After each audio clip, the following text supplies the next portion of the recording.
Hello, middle schoolers. My name is Lauren Martino, and I'm really happy to be here today to talk to you about my current job and the steps that got me here. I work at KTGY Architecture and Planning. That is a firm that primarily focuses on residential design. Residential, including single-family homes, townhomes, apartments, and apartment buildings pretty high up to about 40 stories. I work out of the Oakland office, well, when it's not COVID times, and that office is located uptown in Oakland off of 19th Street BART. Within the Oakland office, there are a few different teams, primarily broken up by the density at which of the projects we work on. So I am on the low density design team. Low density would include single family homes, townhomes, and apartments up to about 4 stories. A typical day, more or less, it would include me opening up my computer and checking emails in the morning. But being on the design team, I really love.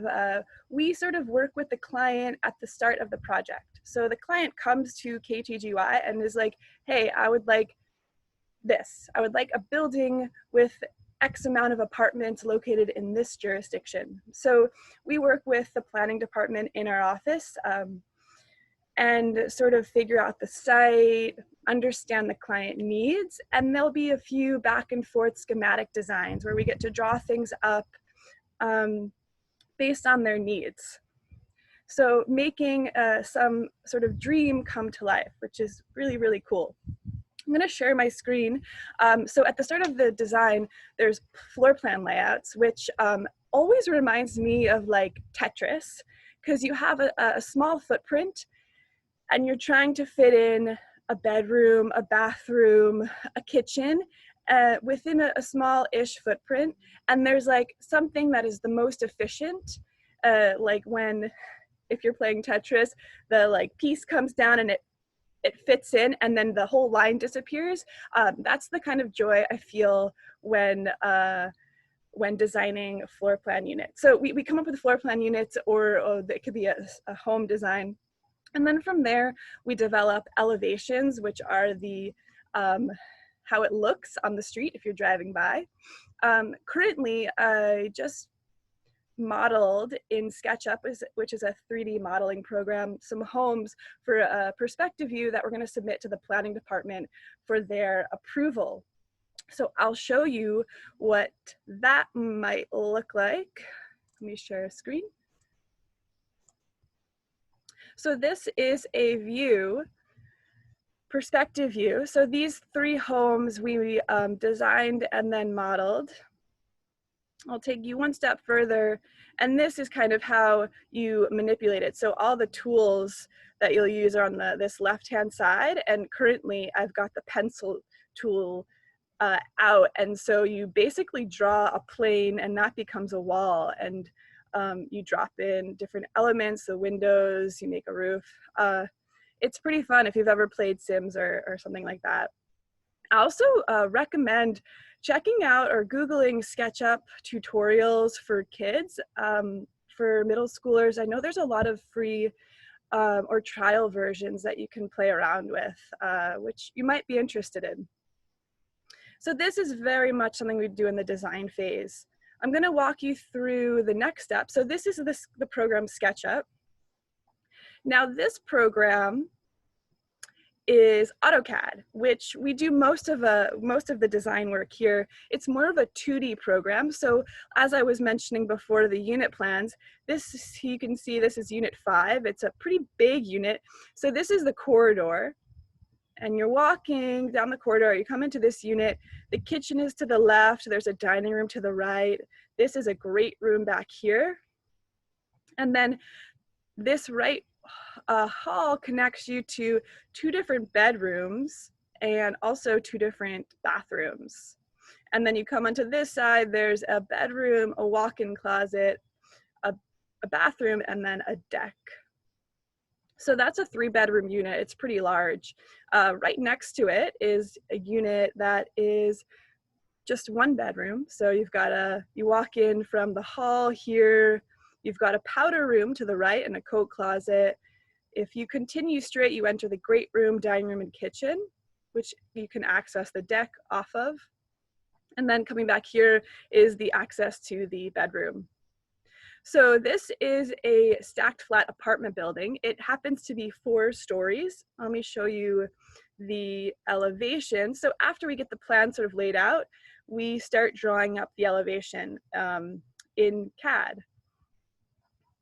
And then I had the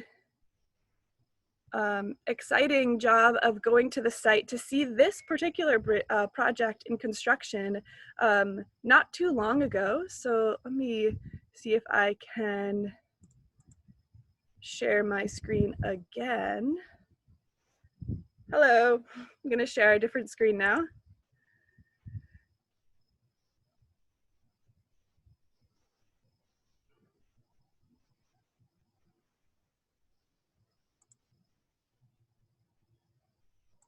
Let's see, it's not.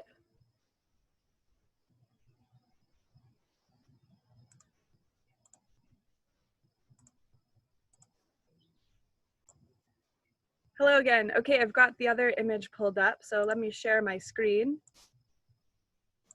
This is that same building I just showed you in AutoCAD on the site. So it's in the framing stages. They've put up the studs and now they're covering the walls with sheathing, which is this OSB material here. And this is an interior view. These are the contractors. So we go out to the site when the buildings are being framed and just sort of answer any questions that come up on the detail side, and also make sure that what they're building in the field is 100% in line with our intent of the design so that it matches. You can see this is that entryway, and it's coming along. Let's stop that. Okay, back to me. I guess I'll talk about my process in getting to KTGY and the steps along the way. I guess I want to say that, first of all, I wouldn't want to do anything else. From a young age, I always loved design, and I always loved organizing and sort of rearranging my room to make it the most efficient, so that was always fun to me. I grew up and my dad worked in construction, so I was always aware of building and begged to come to the construction site with him when I was young. So then when I was in high school, I took a few drafting classes, and I happened to be the only girl in the class, which I kind of liked. and that was a lot of fun. So from that point, I started looking at architecture programs, and it's really overwhelming, I would say. A lot of different avenues you can take, and I think back to it a lot now, actually. What I ended up going with, and this is only 15 minutes, so I can't really dive into all the different options, but I'm certainly happy to talk more about it if anyone has questions. I ended up selecting a 5-year master's program.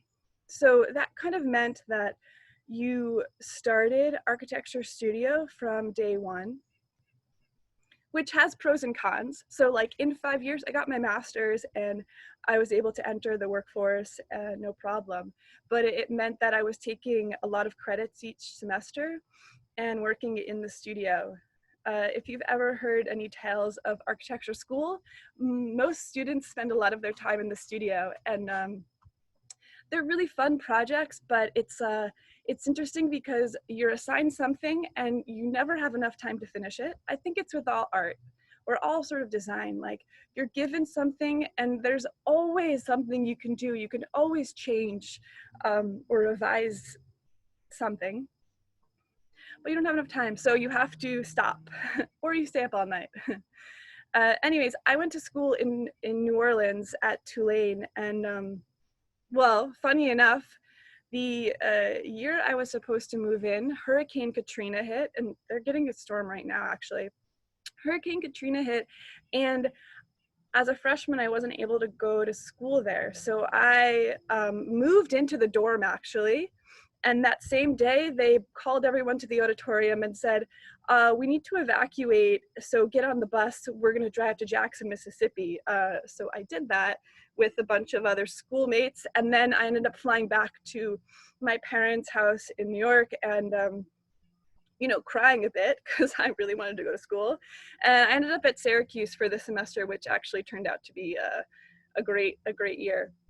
And I went back to New Orleans in January of that year and was there for the rest of the time. I'll say something that I found really amazing at that school was that there was a component where one semester the students, we designed a home, and then the next semester we got to build it. So I didn't have to go to class for one semester. I just put on work boots and went to a site and used a hammer and 2x4s, and we built a home.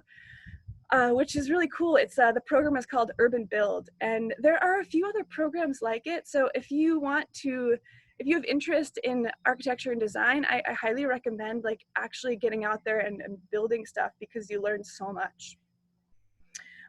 So then once I graduated from Tulane, I couldn't find an architecture job.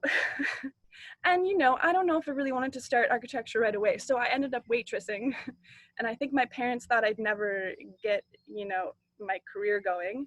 But I think that sort of break time was beneficial. Ultimately, I ended up getting an internship, unpaid, unfortunately, but it was for a green consulting or sustainable consulting firm. So we worked with a lot of different firms, and this was based in Manhattan.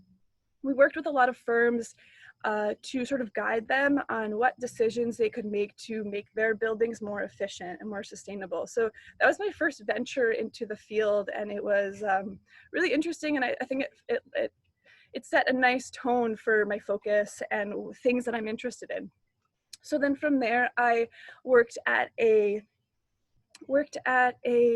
historic preservation firm in New York City, and that was super cool because we were working on really old buildings in New York, and I got to go into like the top of church towers or on the roofs of buildings that I would never have been able to go to. And there's because New York, you know, it's been around for a decent amount, there are certain neighborhoods where if you modify or change anything, you have to go through a specific city department for them to okay it. And it has to be in line with very specific guidelines that are sort of keeping intact historic materials and historic construction methods.